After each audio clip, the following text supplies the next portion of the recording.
My name is Michael Weinman. I am currently a visiting professor in comparative literature here at Indiana University. I'm hosting this afternoon my recent and colleague at Bard College Berlin, from which I have left to join the faculty here at IU. Aaron Tugendhaft is joining us this afternoon for the last event in the spring 2021 Tocqueville lecture series of the Ostrom Workshop. So thank you for joining us this afternoon, Aaron. And thanks to all of you who joined us as an audience, and we will be reconvening in the Tocqueville lecture series in the fall. Aaron, our speaker today, as perhaps you saw his introduction in the flyer for today, is a comparative political theorist and a historian of political thought whose work renders ancient Mesopotamia relevant to contemporary concerns. So that's including in his recent book, The Idols of Isis, from Syria, Ancient Assyria to the Internet, which he will be presenting a part of today, but also in his earlier work as an author, a book from Routledge in 2018 called Baal and the Politics of Poetry, as well as his work as an editor and a curator in the past. For instance, in the 2011 volume Idle Anxiety, which came out from Stanford University Press. Aaron's degrees, of which there are many, and his his experience, which is quite varied, spans disciplines that are not necessarily often thought together, from ancient Near East studies, art history, social thought. He's, as he says, both a political theorist and historian of political thought, but also has a lot of deep experience with images, not only in terms of their political ramifications, but also in terms of their formal analysis and their features. And I'm looking forward to that part of today's talk. Aaron will talk for about a half hour or so, and then I'll offer some remarks and questions for him and for us to think about together, and then we'll open up the floor for questions from you all. So without any further ado, I will mute myself and invite you, Aaron, to join us. Thanks for coming. Thanks, Michael. Thanks, Aurelian, for this invitation, and thank you all for taking the time to be on Zoom once more. I'm sure that at this point, everyone wants to do anything other than be on Zoom. So I appreciate your being here. So I'm just going to share my screen and work through a number of slides with you. And I'm realizing that in my share screen mode, I do not see the time. And so I think it's around, 7 or so past the hour now. If I start going off for too long, Michael, just tell me, and because I have a tendency to lose track of time. Okay, so right now you're all looking at a number of stills from a video that many of you might remember. It was released onto the internet in February 2015. This was a moment when the Islamic State was releasing many videos onto the internet, some of them far more gruesome, at least in terms of their human consequences, than this one.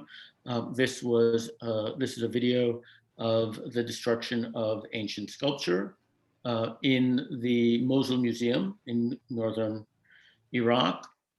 And actually, the day that I first saw this video, the day that this video came out, I was attending a lecture at ISAW, the Institute for the Study of the Ancient World in New York. And there was a lecture being given by the Columbia art historian Zainab Bahrani on the role that Sumerian sculpture played in modernism, among for especially surrealists that were interested in Sumerian sculpture.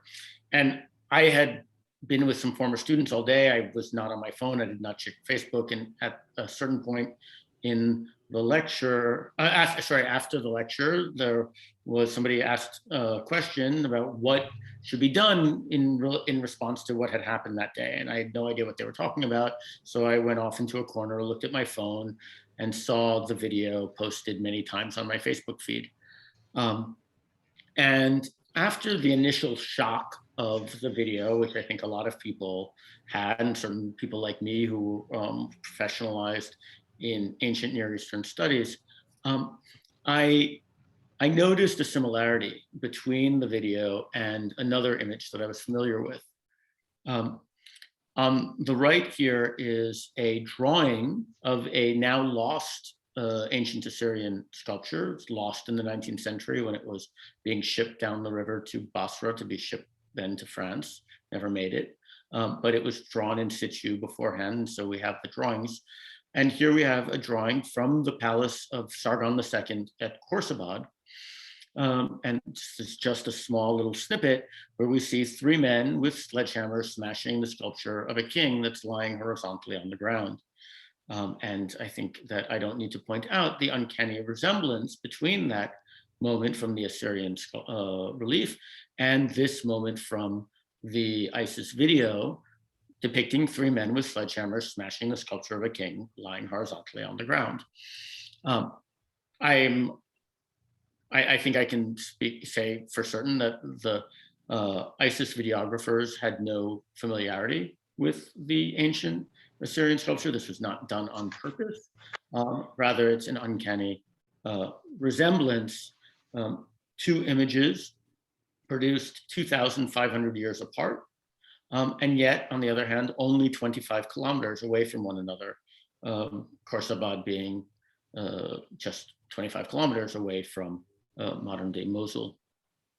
And so this parallel got me thinking. I just started thinking more and more about it, and that's how I got into the idea of writing this book. I just beginning with what is to be made of this similarity. What does it say, or what can we learn from it about the tendency throughout human history of the destruction of images, of iconoclasm, and at the same time, and by no means less importantly for what I'm interested in talking about, the making of images, or specifically the making of images of image destruction, right? Because we're not here witnessing the effect of image destruction so much as, or it depends on how we want to phrase that, but what we have in front of us here are images of image destruction, and what is that all about, and what does that say about iconoclasm itself? And so those were some of the preliminary questions that I wanted to start with. And as somebody interested in thinking about politics and political theory, how does this connect to questions of what it means to be a political community? Now, at the same time, the work had a somewhat personal aspect for me as well. On my mother's side, I'm descended from Iraqi Jews who have been living in Iraq or along the Tigris and Euphrates River since the first expulsions, the Babylonian expulsion in antiquity. And in the early part of the 20th century, with the establishment of the modern Iraqi state in 1929, my grandfather, as a young man, was involved in the efforts to produce a pluralistic, cosmopolitan Iraqi state.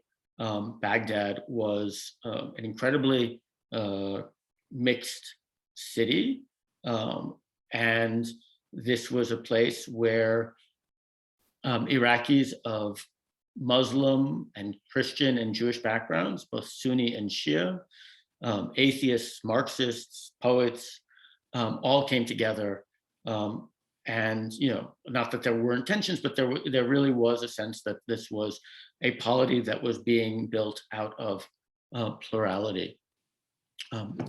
Excuse me. At the same time, my grandfather lived through the June 1941 pogrom in Baghdad, known as the Farhud, which left nearly 200 Jews dead and precipitated his leaving Iraq to Tehran, where my mother was born, and then eventually taking his family from Tehran to Tel Aviv, and then a number of years later from Tel Aviv to New York, which is where my mother grew up, and I was born, and I grew up myself. And I mention this because, in a sense, the Farhud for me stands as a first moment of the unraveling of this Iraqi plurality, which has just intensified over the years, such that the state has really suffered this tendency towards polarization and homogenization. Here, just to give you a sense of this, are two color-coded maps of Baghdad, one showing the ethnic areas before 2006, before the US-led invasion, and then after 2006. This is a number of years old, which says current ethnic areas, but this is just to give you a sense of the effect that that event had. On the left, the yellow areas are mixed ethnic areas, and as you can see, right, the tensions that Iraq underwent, one of the effects of this was a polarization into predominantly Shia areas and predominantly Sunni areas in Baghdad. And for those of us who remember the events around 2015 when the video came out, right, the conquest of northern Iraq by ISIS continued these types of events, right, with Shia being slaughtered or being forced out of their homes, likewise Yazidis and Assyrians, and a real sort of move, an eradication of that ethnic diversity and plurality that characterized Iraq for so long. And at least if we take the Islamic State's word for it, right, this was intentional and part of a larger project to polarize the world into two homogenous groups. And this is something that they, in their magazine Depict, which in an article that came out just shortly after the video was released in February 2015, that they called the extinction of the gray zone. And for them, the gray zone is precisely that realm where there is plurality, where there are a range of different positions that have to be worked out, I would say, through politics. And instead, by eradicating the gray zone, by rendering the world into two homogenous camps, one, the camp of the kufr, of the idolaters or the heathen, sorry, I'm blanking on the proper transition right now, and one on the camp of the holy or the blessed. And so I already used the eradication of plurality. I'm sure many of you are familiar, right? I was starting to think here with Hannah Arendt's ideas about the necessity of plurality for politics, and to think of the extension of the gray zone as a way of eradicating a space for politics, at least in that Arendtian sense of a public realm. And so to bring these thoughts together, the question then became, what is the role of iconoclasm and the making of images of iconoclasm in this push, on the one hand, in this push to eradicate plurality, to do away with politics, or to put it in a more positive sense, what role do images play in the making of politics as something that is possible for human beings? And I won't speak about it that much right now. What I have prepared, though, if you want, we can talk about it more in the presentation. This is a theme that I really develop extensively in the first chapter of the book, using the political philosophy of Al-Farabi, who argues for the necessity of images in order to make political life possible. And for him, without political life, human happiness is impossible. So there's a direct link between images and human happiness. I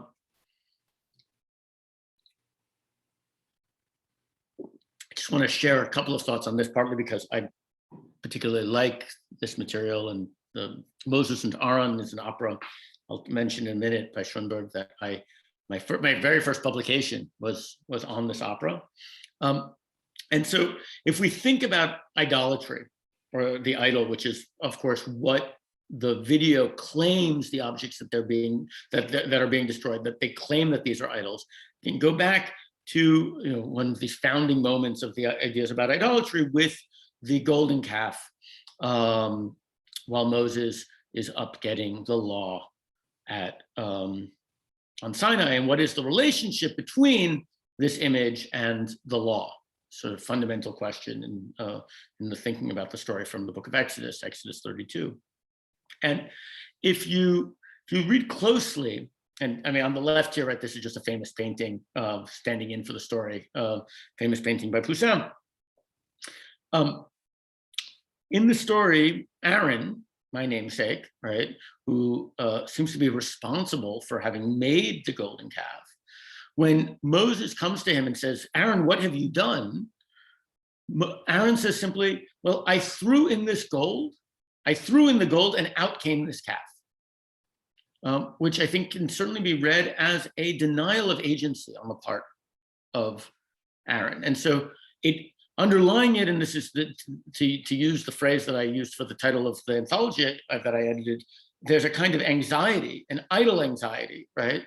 That these images are powerful, they're politically powerful, they're images that orient us politically, and yet as images that are made by human hands, there's a kind of anxiety that comes with them, because we want to be oriented by something that is beyond us, that we don't have responsibility for. It's a kind of a way to escape responsibility. And one way to do this is to simply deny the agency, as Aaron does, right? Moses, of course, will have none of this, right? But at the same time, Moses is not simply desiring that Aaron give proper attribution to the calf. It's not like if Aaron admitted the human agency that made the calf, and to speak more generally, like, so not that if we accepted the human responsibility for the images that orient us politically, then Moses would be satisfied, but rather Moses is seeking some kind of truly transcendent orientation for the political community, which he recognizes, right, in the voice of God, as this in the law rather than the image. And so the biblical story sets these two against one another. Schoenberg comes around in the early 20th century with his opera Moses and Aaron, and when Moses attacks Aaron for having made the calf, Aaron is prepared with a rebuttal in the opera, and he says to Moses, well, what do you think? You think that the people can actually be led without an image?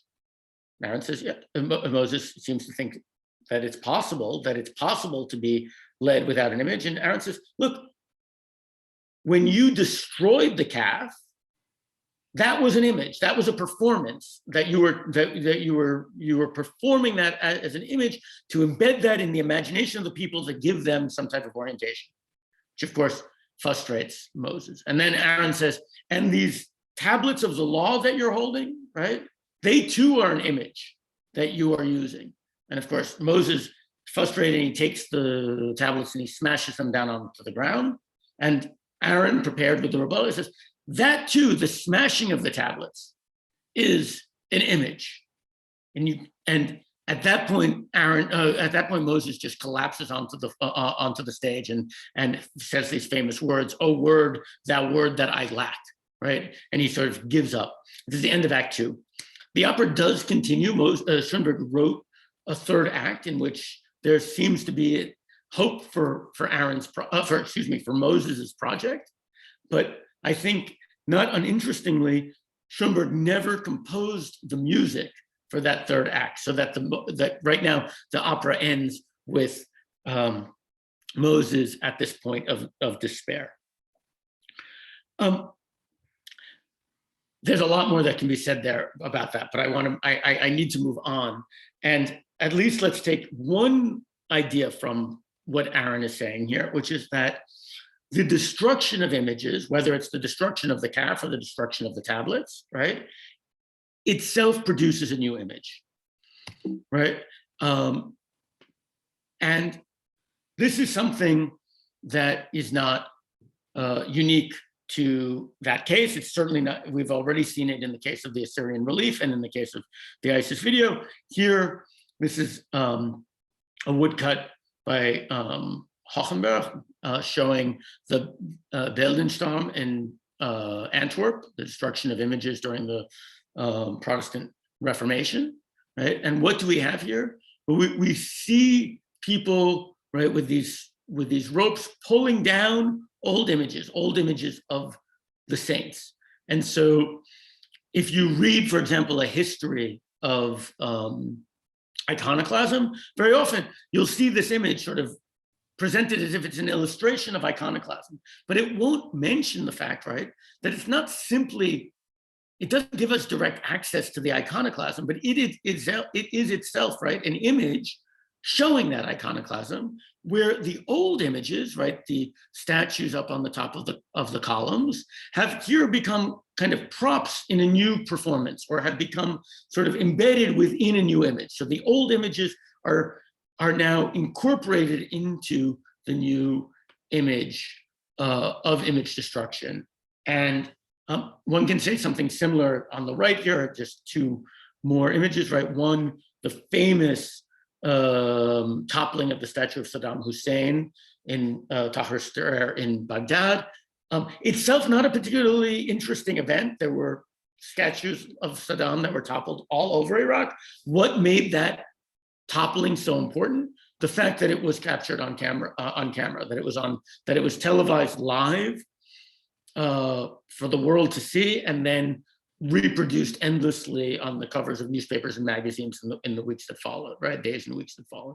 And likewise, I think one can say about the moves to remove Confederate soldiers. I think it's worth thinking about. They're both cases, right? There have been cases where the statues have been removed in the middle of the night without anyone to see, but there have also been cases where it's precisely the capturing on film of the removal that seems to be more important than the removal itself, or at least arguably so, right? And I think that these are, I just want to put this out there as a question to think about what's at stake in that.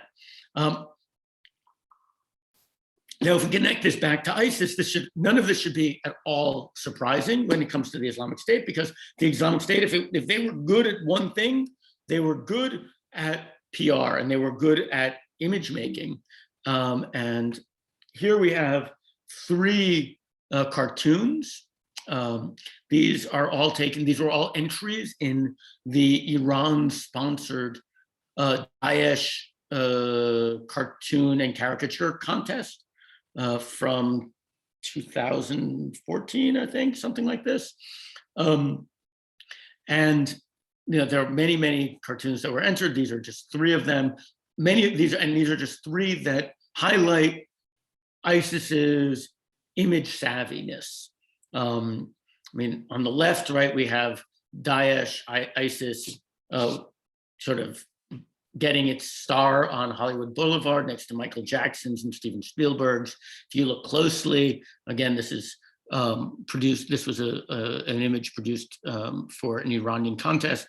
So we see that Daesh has been driven to the unveiling of their star by a Saudi in a limousine and is being guarded by an Israeli soldier, and seems to be very, very, and it's American press that seems to be very excited about this event, right?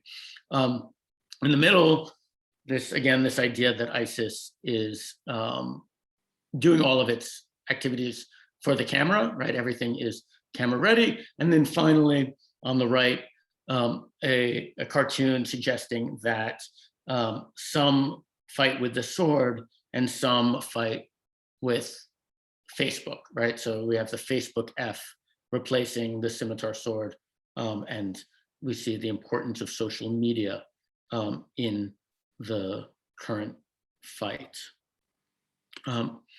Which brings me to, I guess, some of the material. If you did get a chance to read chapter 3, this is the chapter 3 of the book where I deal with this most closely.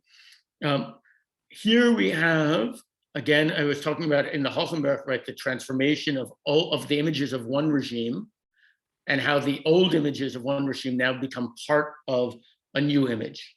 And so here we have on the left Assyrian relief sculptures that belong to the palace of the ancient Assyrian king, and therefore performed a political function for defining the parameters of Assyrianness and what it meant to be a good Assyrian citizen, what that constituted.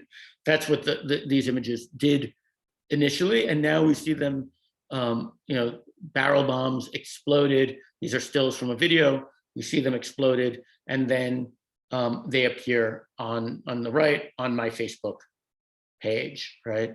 And so what I like to point out here, right, is that what we have is the movement from these wall reliefs to images on a new kind of wall, or at least as Facebook, I think now it's called the newsfeed, what had originally been called a Facebook wall, where you posted images, right? It now appears on this wall that, unlike the ancient Assyrian palace walls that were actually physically located in one place, now these are walls that are simultaneously everywhere and nowhere, right? These are walls that are wherever our individual screens might be. And so what we have, I want to suggest, is ISIS constructing a kind of virtual palace, in a sense on the model of the ancient Assyrian palace, but now reconstituted for our digital world. And like the ancient palace, where that image of iconoclasm was just one small part of a much larger series of images, a whole program of images that has to be taken in its entirety in order to really understand Assyrian political imagery. Likewise, ISIS videos, the video of iconoclasm is just one of a whole series of videos that were being produced at the same time. Some showing iconoclasm, some showing these gruesome execution videos, some showing how great the ISIS medical system worked, right? And you have a whole range of depictions, likewise, on ancient Assyrian walled palaces, right? Like we could actually go point by point and see how much similarity there is in that regard. But since we don't have the time to do all of that, I just want to point out here a little bit. This is a more local context for the image of the three soldiers with sledgehammers smashing the sculpture of the king down at the bottom. But now we sort of see a bit more of the context. And the context here is the Assyrian sacking of a city in Urartu, which is north, cognate with the biblical name Ararat, north of Assyria. And scholars have noted that right above the three figures are these two figures that are operating a large scale. And this has led people to suggest that what's going on is not simply the destruction of the statue, this statue of a king, right? So this image that had played a role in defining what the political orientation of a different regime. Now that image has been is being reused and sort of implanted in this new Assyrian political image. Not only is that image of a king being demolished, but it's being broken down into its component parts, into the metals that make it up, which will then be weighed, right? And so this image that had this kind of political aura in Akkadian Milamu, is now being divested of it by being reduced just to the material from which it comes. And that material is then being weighed, and it's going to eventually be used to construct the palace that we are witnessing, right, as viewers of this image. Now, with respect to the weighing, here, right, we have these other images. So hopefully you see my cursor. We have these two standing figures next to a larger seated figure, and these are all seem to be sort of administrators of the Assyrian kingdom. One figure with a stylus on a clay tablet, the other with a piece of papyrus. So here we have a scribe writing in cuneiform and another scribe writing in Aramaic. That's how, this is what this signifies here. And it seems like what they are doing is that they are recording the booty. They are recording that which is being collected. And so in a sense, what we have is the king's image being reduced to its material of gold and silver and such. And then that precious metal is itself transformed into data that is being recorded and accounted, right? And I mention this because I think that this is a very, very old version of something that we now are much more familiar with in terms of the transformation of qualitative things into quantities and then into data by means of the algorithms that operate our social media. And so, and I'm coming towards the end here. This is an image that I took from a now defunct project from the Wall Street Journal. Some of you might be familiar with it. That was called Blue Feed, Red Feed, right?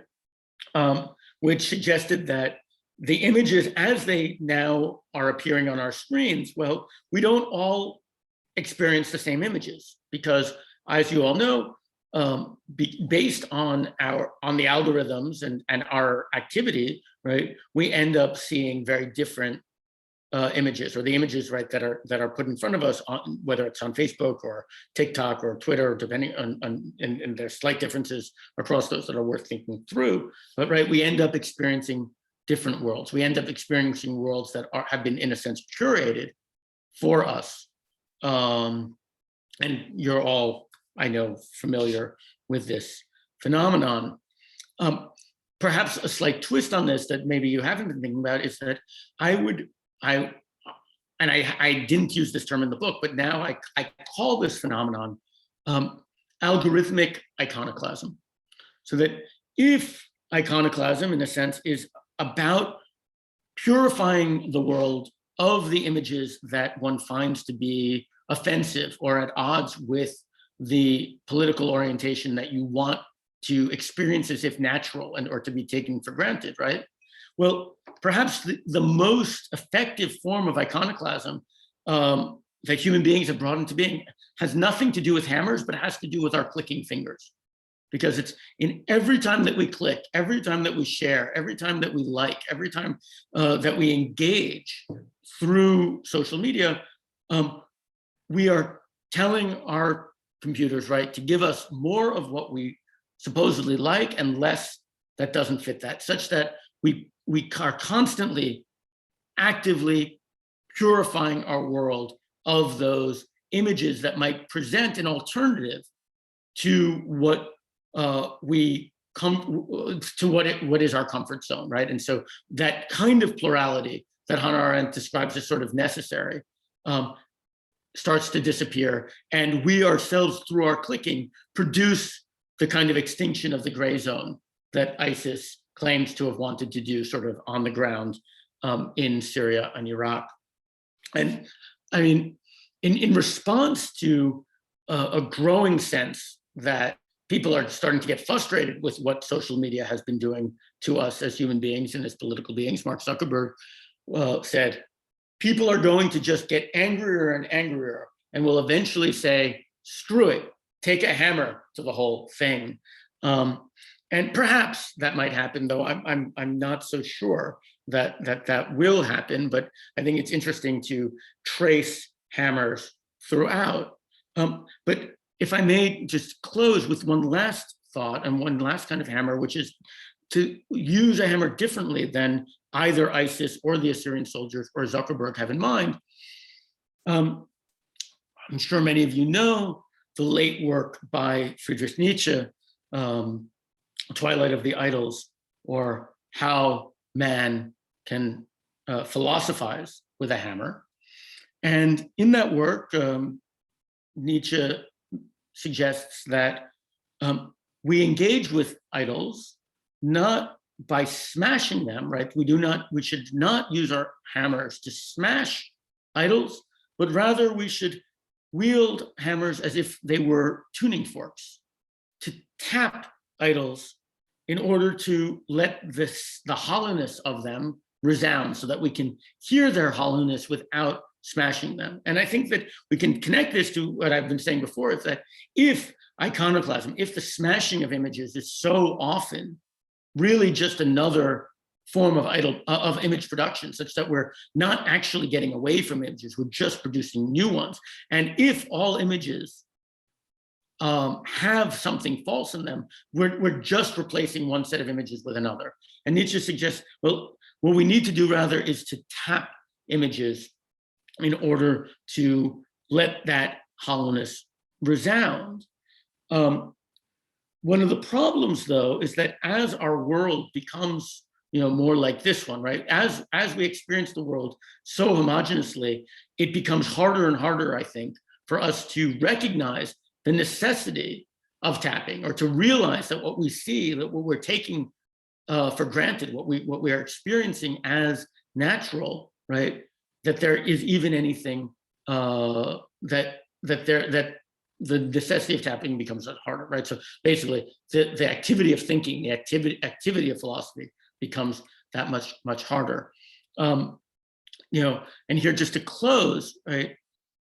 One of the things that I try to do in the book is to tap images against one another, right? So using one image as a hammer against the another image, but in this Nietzschean kind of tapping type of way, such that by doing this, we can see how all of the images that might orient us are partial, that they all leave something out, and that we want to be able to distance ourselves enough from them so that we could recognize what they leave out. And so on the left here, well, on the right, again, the image from the Mosul Museum video, right?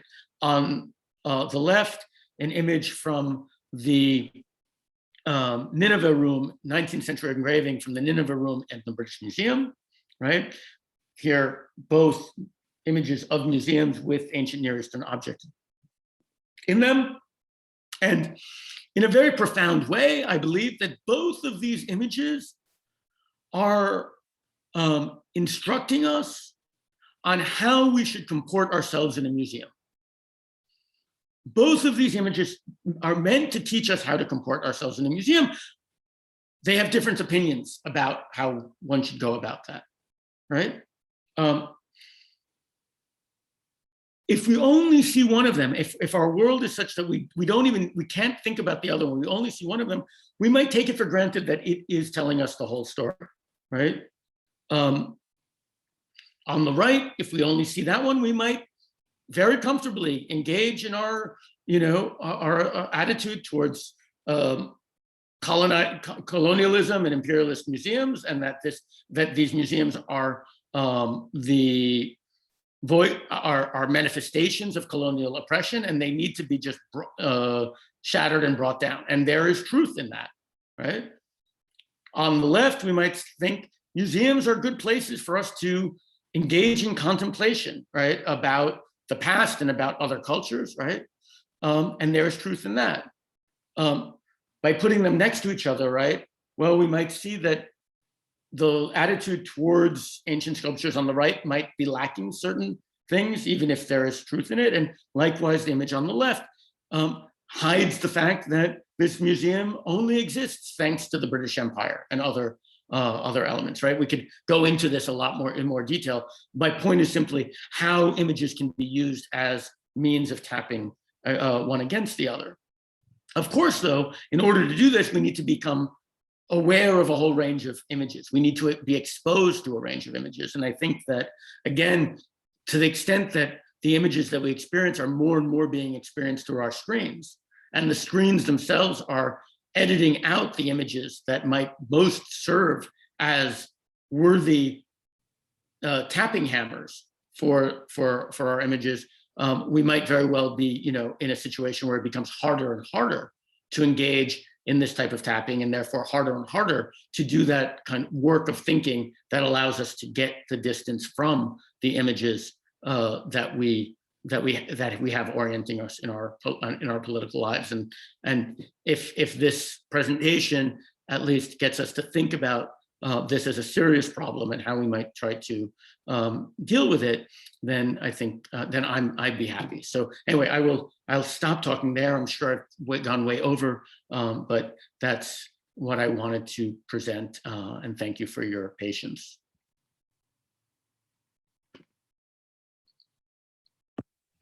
Thanks, Aaron. And indeed, not at all. In fact, precisely on time. So thanks for that.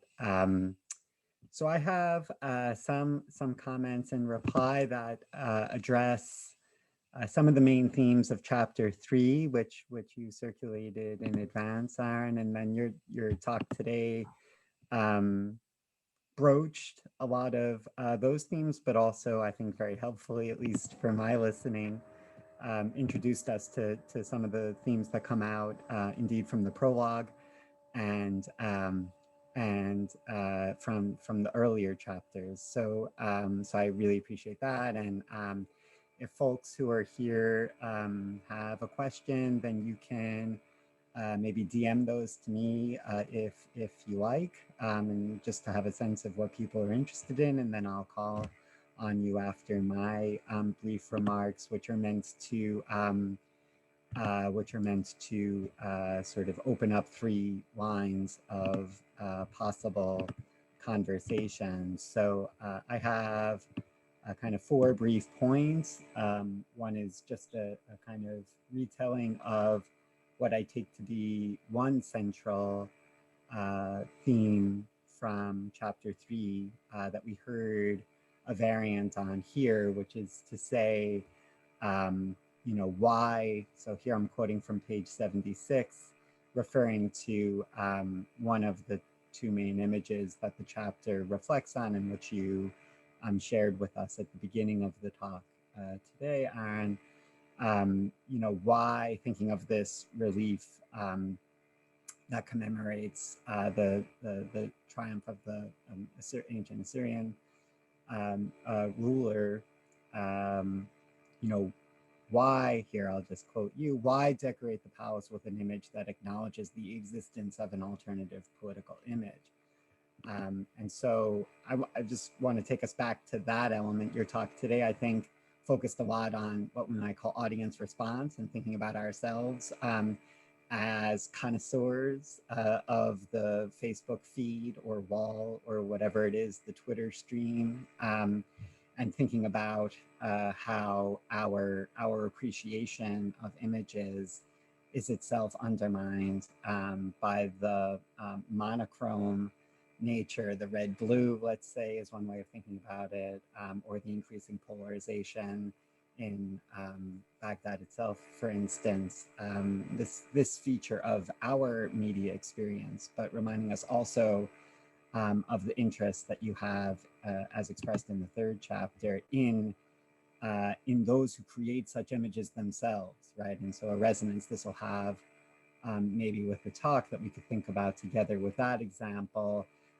is your reading of the Schoenberg opera as well, right? What is it about those of us who create images in order to help shape a political community, or in the hope of shaping a political community, that compels us in our image construction to depict the destruction of other images, right? So let's keep that with us as a kind of orienting question.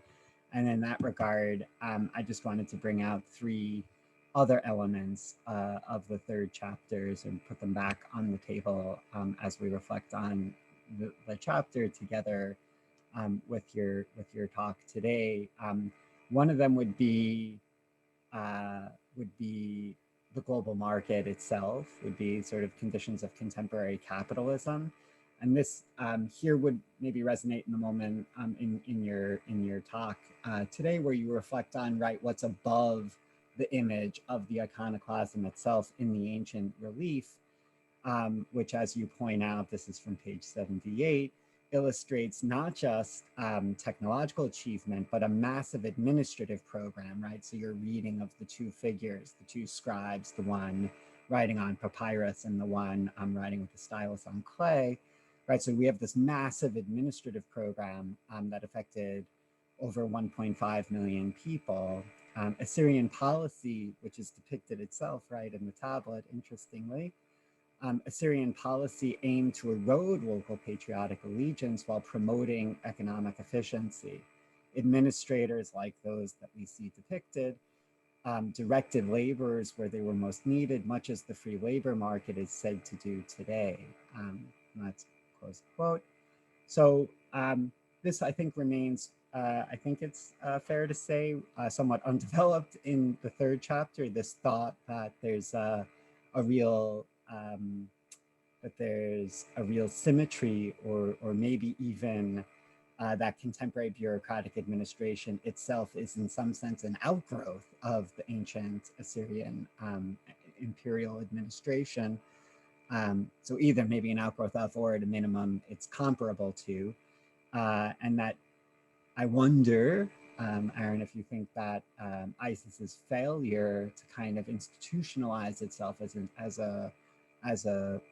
a governing body, as a regime, that its failure to act as a regime as opposed to its success in sort of projecting itself as a regime has to do with its incapacity as a bureaucracy, right? And what that might suggest about the relationship between image making and image distribution on the one hand, and bureaucratic efficiency on the other hand, which, right, the other figure there might be Facebook, which came back in your presentation today, similar to and also differently from the way that it appears in chapter 3. So like ICE in a way is trying to replicate the multinational corporation. It's trying to replicate maybe the ancient Assyrian regime, obviously with differences in each case. It has successes, it has failures. To what extent do those have to do with bureaucratic logic, which seems to be a kind of subterranean theme in chapter 3 that I wonder if you wanted to say something more about. Second question, which would have to do with what I take to be your answer to your own question on page 76. So why, right, image makers keep doing this? And you gave, I think, a variant of it today, which I was really interested to hear in terms of the Schoenberg opera. But here's one version of I think, a related answer from pages 80 to 81 in chapter 3, referring in this case not to Moses and Aaron, but to the leitmotif, if you like, of the book, where you say regimes must therefore choose between ignoring and acknowledging images that implicitly or not call their own self-image into question. Unable to eradicate competing images, the best a regime may be able to do is to delegitimize them. Sargon's iconoclastic palace relief, which we saw today as well, at once admits an alternative way of imagining the world and shows the weakness of that alternative, close quote. So that's from pages 80 to 81.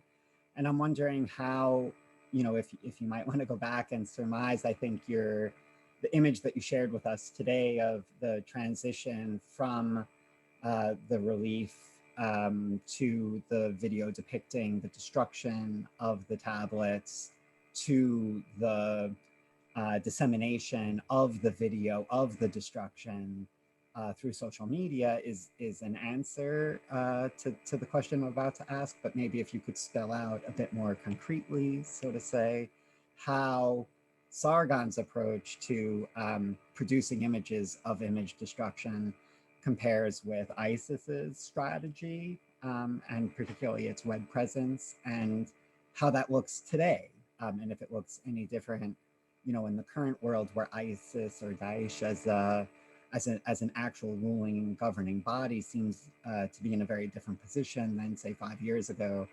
But nevertheless, these images are there and they're there for us to talk about. And how is that conversation different in our contemporary moment? And then the last maybe point that I wanted to raise, which would be something about the chapter that that didn't really come out in your talk today. There was so much else, and I think this is really great to hear those things. But just to mention that one of the more surprising turns in chapter 3 and in the book in general is your comparative analysis of images of iconoclasm in northern Iraq from the 8th century BCE and the second Obama administration, sort of takes us into a, you know, kind of dozen-page excursus on Call of Duty Black Ops 2, a video game that I am not familiar with myself, and this didn't come out in the talk, so this is a question about the chapter that you can leave aside or not.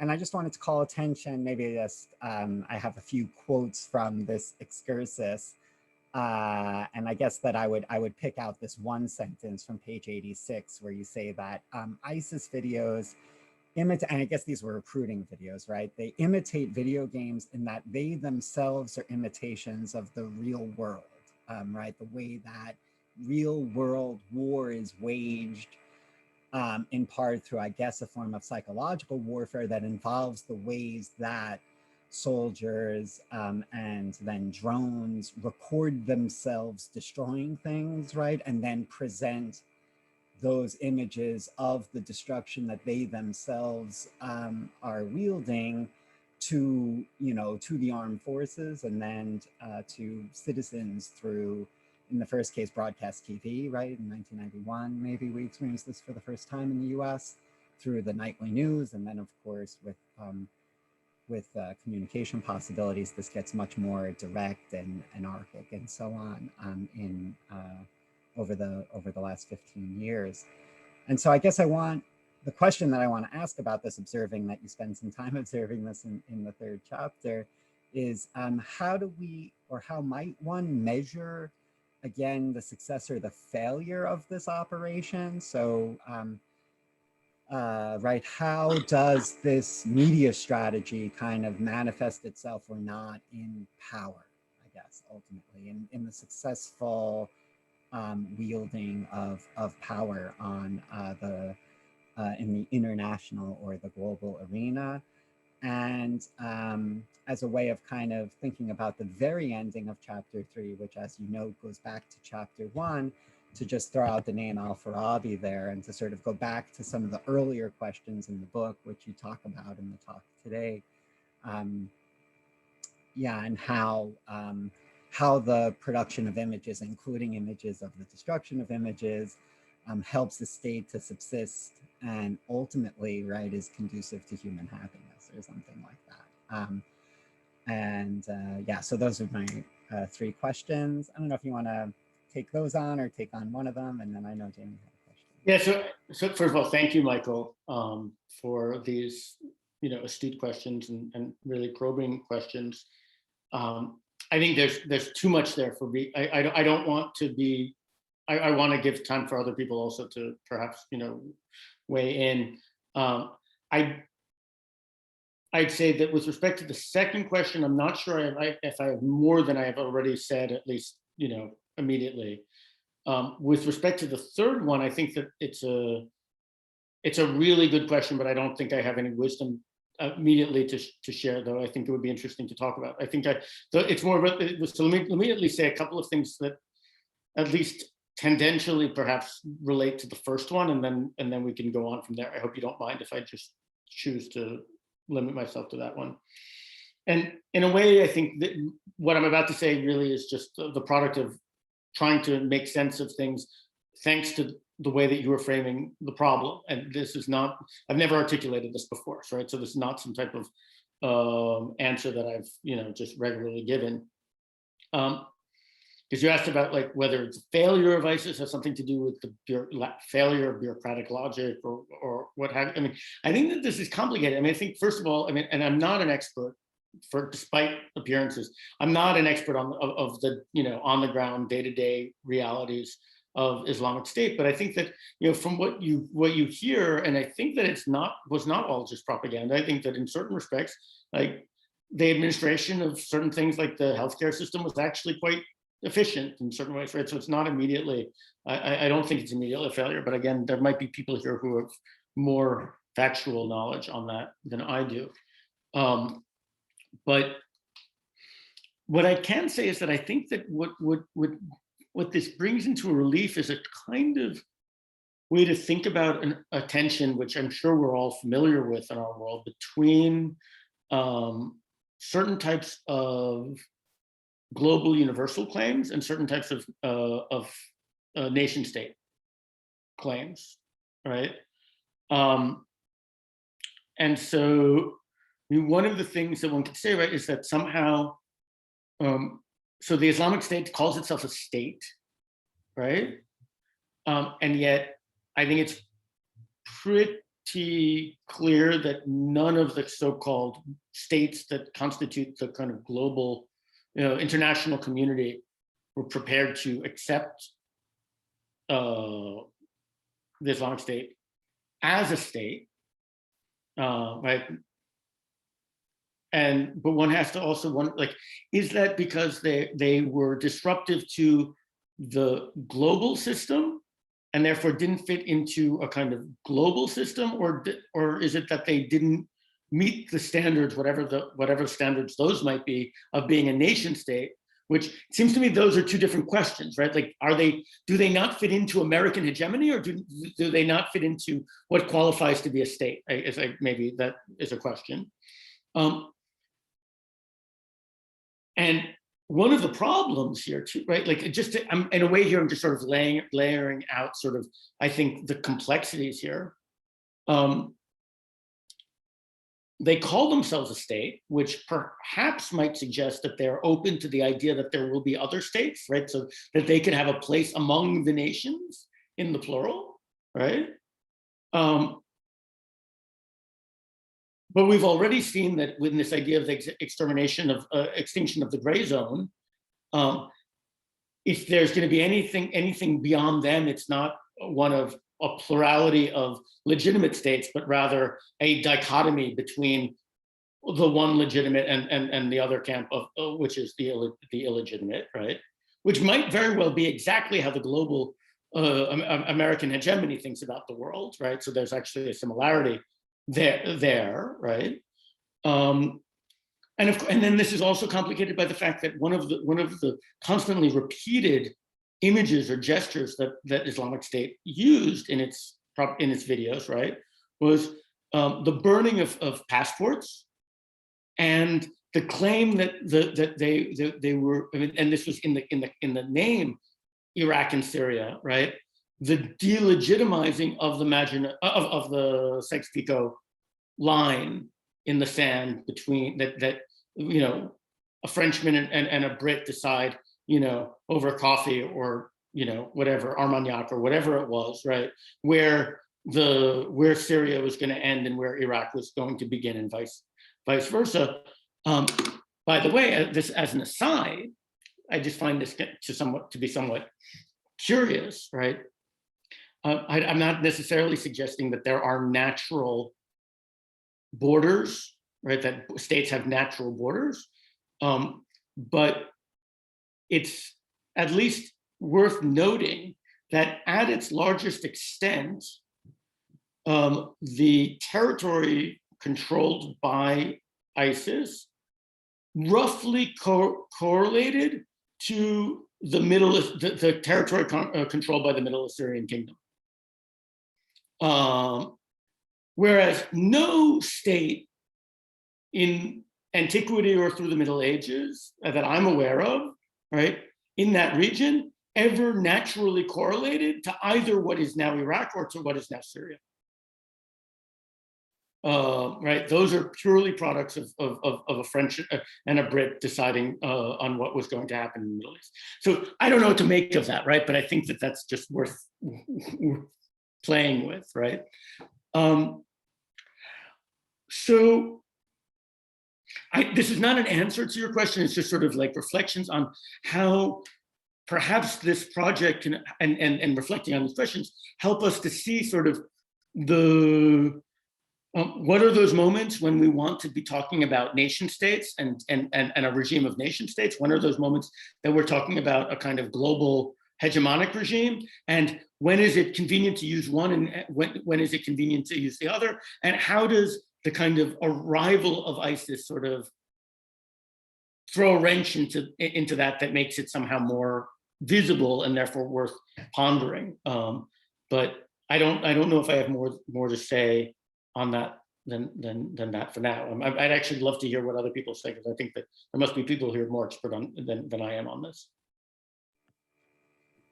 No, and it's also a great reminder that maps themselves, of course, are images, right, of projections of ourselves. And that's like, I was thinking about that with what you shared with Baghdad, for instance, and of course this idea of when we try to think of, you know, it's sort of like Southeastern Europe and, you know, and the Levant stretching out toward Persia are maybe the two best examples, right, of how the system of nation states never quite figured out to deal with certain parts of the world, right?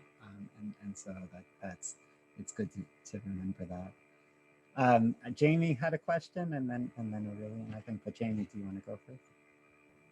I do. Thank you for sharing your fascinating work with us. I'm a musician, so I often think about aesthetics, and I also work with, you know, do work on the Ostrom, so I'm thinking a lot about like symbols and the way that Vincent Ostrom talks about them. And I like the fact that an image really is a symbol that communicates so much. There's of course a distinction between image and symbol. And I haven't like teased that out necessarily, but you definitely prompted me to start thinking about that more carefully. So thank you. I have a lot of questions, and I'm going to limit myself to one or two. I'll two.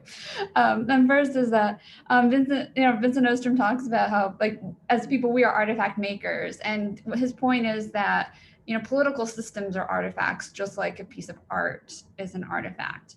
And I think of these images that you presented to us as artifacts as well.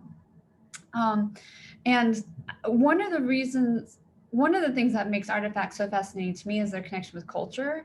And I think that was a part of the reason, you know, that people were upset about the destruction of that image that you showed us by ISIS, is because for whatever reason, people across the globe feel like that's a part of global cultural heritage. But that, you know, so your work again has prompted more questions like, well, whose culture is it? Like, who do the images belong to, and who has the right to interact with them?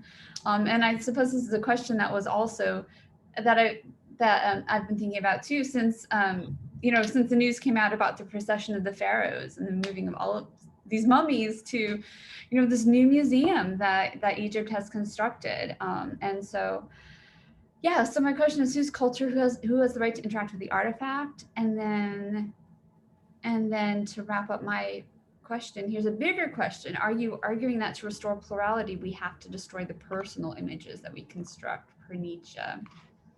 So I know that's a lot, but thank you. Can you say, give me one or two more sentences on this last question? Because what do you mean by the personal images? And yeah. Oh yeah, so Nietzsche was talking about like tapping, you know, the hammer like right. On the idols. Sorry, I didn't catch all of the nuances just because that's new to me, but it's fascinating.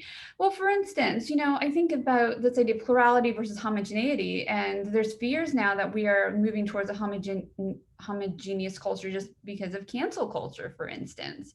And cancel culture, from what I can tell, comes from a place where we perceive that our ideas are more right than other people's, even if maybe we're wrong.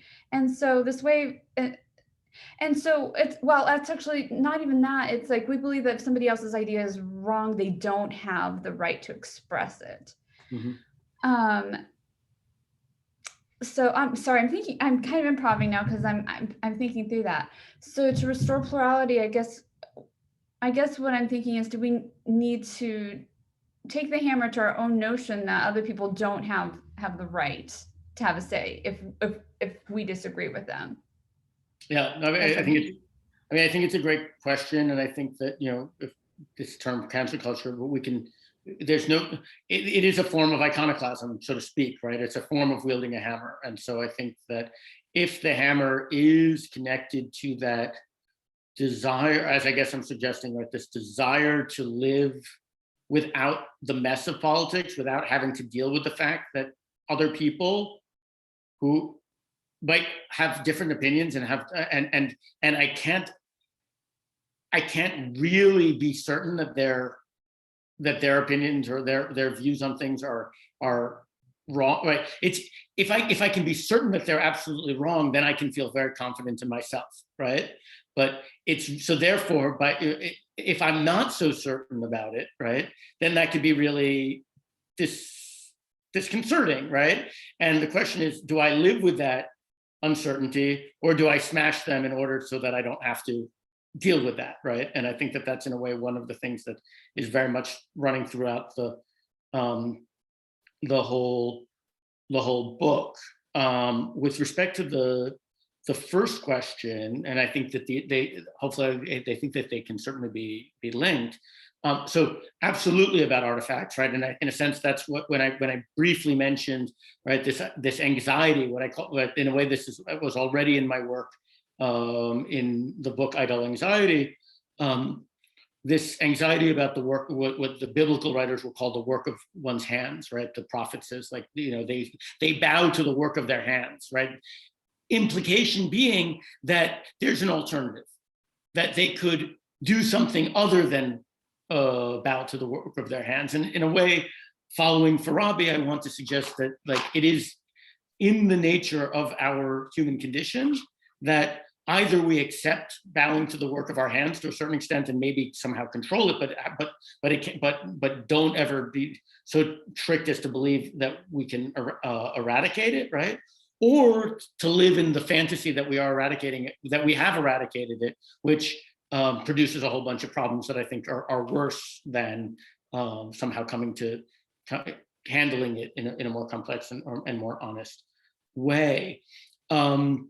With respect to the globe, right, this question of the global, right, and to whom's culture it belongs, and this is something that I deal with extensively in the second chapter, right, where there, you know, on the same day, like, you know, so Irina Bokova, the head of UNESCO, would say that, you know, we can't allow the destruction of Iraqi heritage to be destroyed, right? And then sometimes she would say, you know, sometimes on the same day, we cannot allow the destruction of human heritage to be destroyed, right? And it was like, well, which one is it? How do we distinguish these things, right? And keeping in mind, right, that the idea of a human heritage, in my understanding, is in a sense also an attempt to escape the political in this dream of something that transcends the political in terms of, or that's something that's pre-political, and that it's a shared humanity that is not yet divided up between nations. Again, an image that's at the heart of the biblical story of the Tower of Babel, right? Before our breaking up into different languages that produces the different nations, we have some type of unified humanity, and that we've lost it, but maybe we want to get back to it, right? So that there's that dream, there's that that is an anti-political dream. Let me just, if I can read this quickly, and then I know Aurelian has a question, so I don't want to take up too much time, but like, if I'm going to read a passage, it's a little long, from, it's a story that the Spanish philosopher Jose Ortega y Gasset relates about Victor Hugo. I have no idea if the story is true, but it's, right, told about Victor Hugo. For the celebration of Victor Hugo's Jubilee, a grand reception was organized at the Élysée Palace, to which representatives of every nation came to pay their homage. The great poet took his place in the reception hall in a solemn statuesque pose, elbow resting on the marble of a chimney. One after another, the nation's delegates came forward from the crowd and presented their homage to the master. An usher announced them in stentorian voice. The gentleman representing England, he proclaimed, and Victor Hugo, his eyes in ecstasy, his voice shot through with dramatic tremulos, replied, England, ah, Shakespeare. The usher went on. The gentleman representing Spain, Victor Hugo in the same vein, Spain, ah, Cervantes. The gentleman representing Germany, Germany, ah, Goethe. But a short man stepped forward, clumsy, chubby, of rustic bearing, and the usher announced with flair, the gentleman representing Mesopotamia. Then Victor Hugo, who until that moment had remained impassible and sure of himself, appeared troubled. His suddenly anxious pupils cast a broad look around that seemed to embrace the universe, searching in vain for something out there. But it soon became clear to the spectators that he had found it and that he once again mastered the situation. And with the same pathetic accent, the same conviction, he answered the pudgy representative with these words, Mesopotamia, ah, humanity.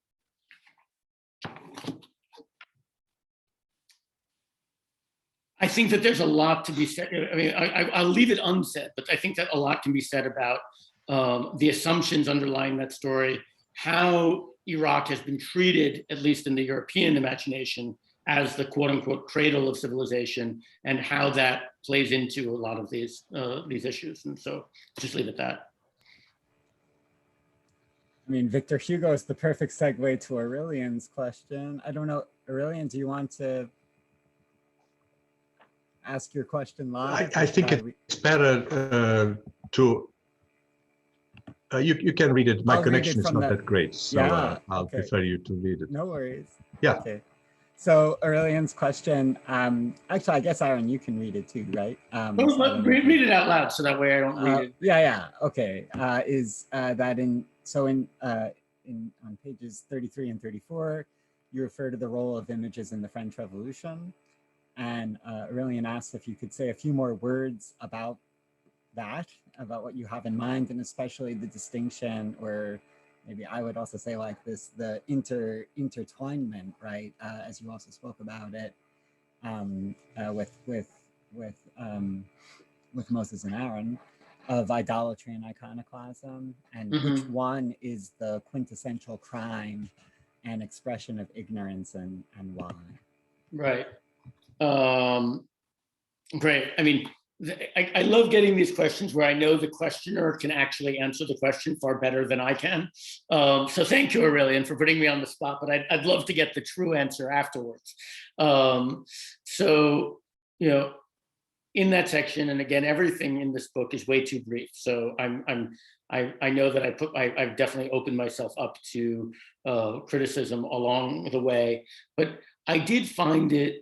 So partly that section is just an attempt to provide some kind of intellectual history background to the kinds of claims that were being circulated, like the ones by UNESCO and by other members about the destruction of heritage and where that kind of discourse comes from. And on the general premise that if you can understand the kind of foundations of a discourse, you might be able to understand things a little bit better. And so I did briefly sort of turn back, as Aurelian points out, to the French Revolution and the response to the iconoclasm that had sort of spread through the early stages of the French Revolution, the response by Abbé Grégoire in his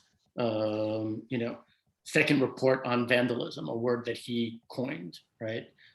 Which, by the way, it's I think noteworthy, again, in thinking about this discourse as a discourse about, it connects to the Victor Hugo, where we have humanity, right? So humanity, civilization on the one hand, right? Cradle of civilization, general humanity on the one hand, and we have vandalism, right? Coming from the term vandals, right? So the idea of barbarism on the other, right? And so it becomes not a discourse of different political groupings, each one sort of trying to define a political orientation for a specific group, but rather a broader dichotomous perspective, like the one in the Eradication of the Gray Zone that ISIS is presenting, right, of the civilized versus the barbarous, which I find, which again I present as a kind of apolitical or anti-political, at least in the way that I'm using that language presentation. And so I found it really striking. Again, one part of my background is in biblical studies. I thought it was just phenomenal that Abbé Grégoire, right, of course, that he inverts the prophetic diatribe against idols, right? So in Jeremiah and other places in the Bible, the prophet inveighs against the idolater for doing something that shows the idolater's in ignorance, right? To bow down to something, to some mere stone and some mere wood, right? Is to reveal that you are ignorant, right? And that you should overcome that ignorance in order to abandon those objects, abandon those artifacts, right? And to use Jamie's term, in exchange for some type of pure transcendent God. And Abbé Grégoire uses the exact same language from the biblical language, right? But now who are the ignorant? The ignorant are those who don't realize the value of the objects that they're destroying, right? But now rendered as cultural heritage. And again, and which of course has a political valence, right, to it. Just as I talked about in the first part of the book, even though maybe in Jeremiah it's not as clear, but certainly in the Quranic version of the story of the destruction of idols with Abraham, right? It's very clear that the idols that are being destroyed are not just false gods, but that those false gods play a political role in the regime in Nimrod's regime, right? And so I don't know if that fully answers Aurelian's question, and I'd love to hear his thoughts to what extent this seems to work. He knows this period far better than I do, but at least I wanted to point out that inversion of the classical picture in the name of, well, again, maybe I would need to know more, right? To what extent is Abbé Grégoire talking about a human heritage, or he's just, at that point, he's still talking about a French heritage, which would be more political, right? And to what extent but to the extent that it's characterized against vandalism, I don't know. I mean, here I'd really love to know what Aurelian thinks. Like, is Abbé Grégoire thinking as nationally, or is he thinking in terms of some type of human civilization? And of course, this is, I suppose, a root question underlying the French Revolution itself, as far as I understand it. Yeah, thank you, Aaron. I don't know, to be honest. So I cannot offer any valuable insights in this, but there's one connection that one could make between your story and what happened after the fall of communism in 89 in Eastern Europe. There was a lot of statues that were toppled. There was a lot of talk about, the connection between idolatry in the past and then the need for a new type of iconoclasm to cleanse the public spirit. Anyway, that's why I resonate. And as we know, in making the transition to capitalist societies, there's no longer any idolatry in those in the world. Yes.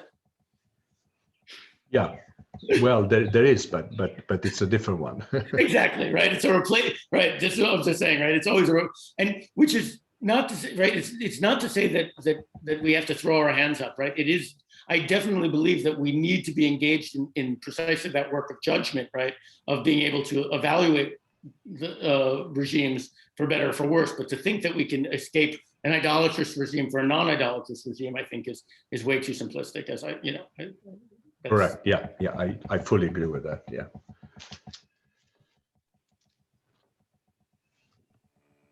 I don't know. Maybe there's time for one more question. If anyone who's here has one.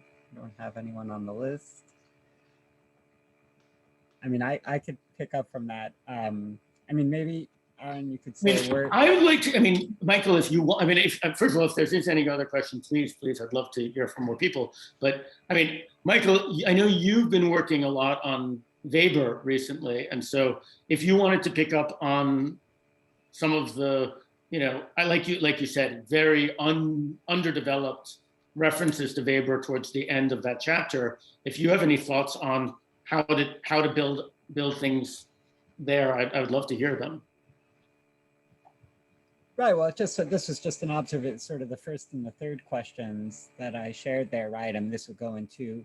It sounds like it seemed to me like there were two different kind of extrapolations from the immediate sort of tuning fork versus pitchfork approach to image rubbing together that you seem to do. So like the general gesture is toward rubbing images together, it seems to me, right? And then one direction seemed to be this idea of something that's in Sargon's version of this, which I think the book is correct me if I'm wrong, maybe its author doesn't, but the book seems to esteem this, it seems to me, ultimately, and to want to sort of hold our feet to the fire. It seems to me the book wants to hold its audience's feet to the fire about ISIS's intention to sort of emulate this ancient Assyrian strategy, right? It's very easy for us to be aghast. I mean, and there are numerous ghastly images that ISIS shared in those years, in particular, or in those months, in particular, that are probably still very much on our minds and that shape our response. But the book is a provocation, I think it's fair to say, to kind of think about that again. And then if all that's true, right, then the idea would be like, what is it that we're kind of honoring or esteeming? And that this comes out in a sense in your exchange with Aurelian just now too, that we too tend to share a kind of attitude toward political images that is quite naive, right? And that one sort of mature, non-naive response would be, it seems to me, this kind of Sargon II version, which is the kind of bureaucratic, state, or maybe, Uberstaat or something like almost a world state maybe, or something like that. In other words, the imperial, right. The imperial apparatus.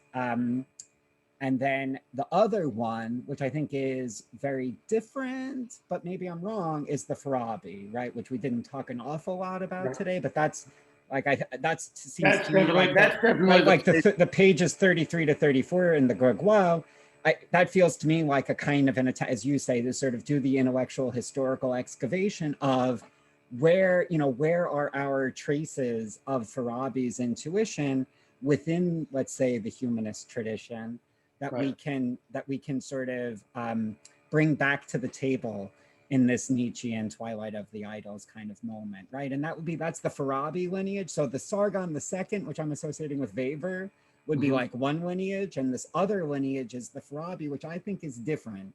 But maybe they're not different, or maybe you would. Well, I think definitely, at least what I try to point out, with in chapter 1, with chapter 3 in mind, right, and this issue of the world state in mind, and in a sense and then also chapter 2, right, this discussion of humanity, like how we shift to focusing only on humanity, which is another way of thinking the world state, perhaps, or it's related to it. In the Farabi chapter, I try to show that first step, Farabi says, no political community can exist without images, right? That you need images in order to ground the law, in order to make the law lovable, in order for a political community to survive. Okay, fine. Let's accept that.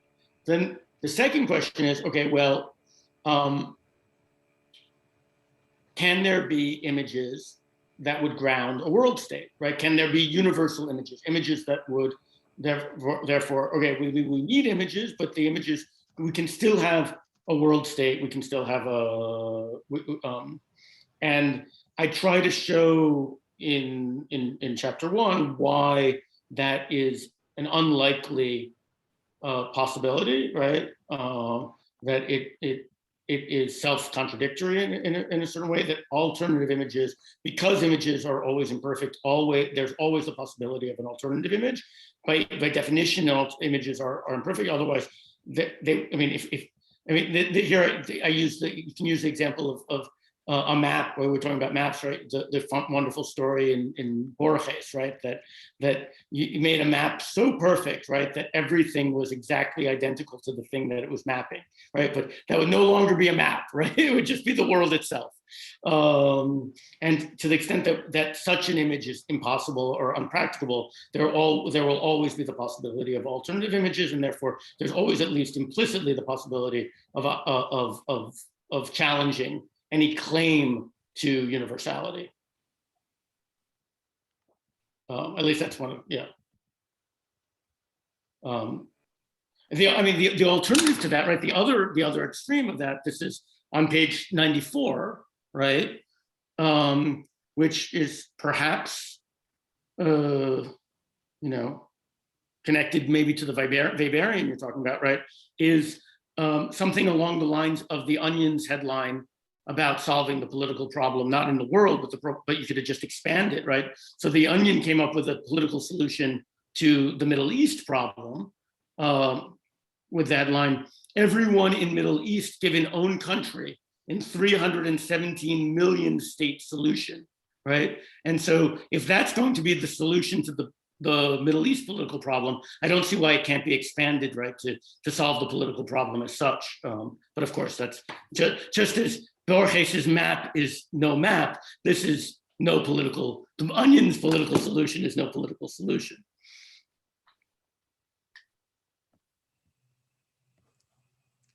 Thanks, Aaron. I think, Jamie, did you have one last word? I know we have like 25 seconds, but maybe. Sure. I just love the fact that your work on iconoclasm, it taps into so many things that make us human, right? Our propensity to make things in some sort of image, to create likenesses of things, to use symbols, but also our propensity to govern. And I really like how you've talked about how you draw that tension of sometimes we avoid governance, we avoid engaging in the political. And I think that's really important work today, just given the fact that as people, like we are, drawing from the biblical mandate, like we're supposed to have dominion over the earth. Each of us is a governor over some little domain in this world. So I appreciate that you're tapping into that in your book. Thanks so much. That's great too. Great that it can resonate. So I think we're more or less at time. Thanks everyone for being here, and thanks Aaron for sharing your book with us. Thank you so much. No, it's been, this has been a wonderful. I've always wanted to visit Bloomington, so thank you. And someday, not only an image of you will be sitting on a screen in Bloomington, but in fact, yeah, right. Yeah, Thank we'll you. be able to host you. The question is what will happen with the cat, but while you visit us. So. Okay. Thank you to all.